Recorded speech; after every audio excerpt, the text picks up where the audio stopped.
Well, yesterday we heard from J3, our son, preaching on Isaiah chapter 6 about God's call to Isaiah in particular, God's call to the prophets, generally speaking, about who was going to be the person or the people who were going to go and share God's word.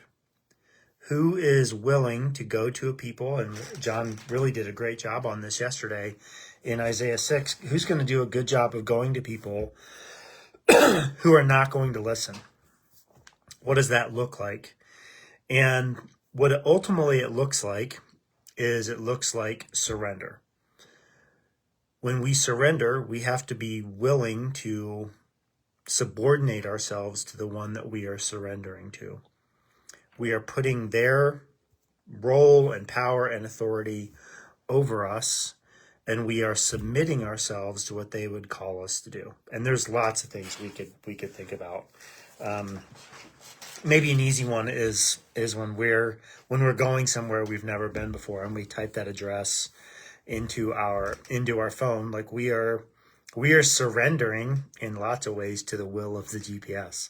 Now, practically, some of us may not follow that very well.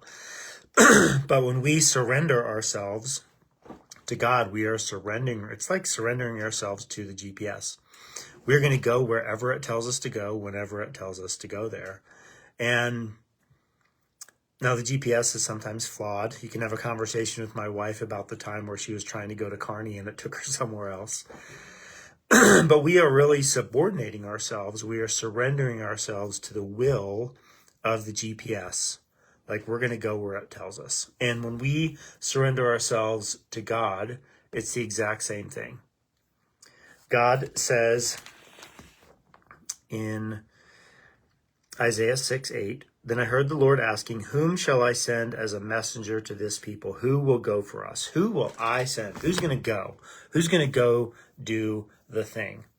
And Isaiah's answer is simple. Here I am, send me, I surrender, I want to go, I'll do the thing that you call me to do.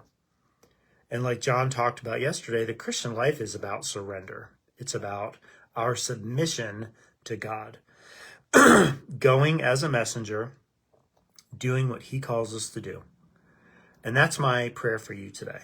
I would ask for you to think about what are some areas in your life that are very challenging for you to surrender?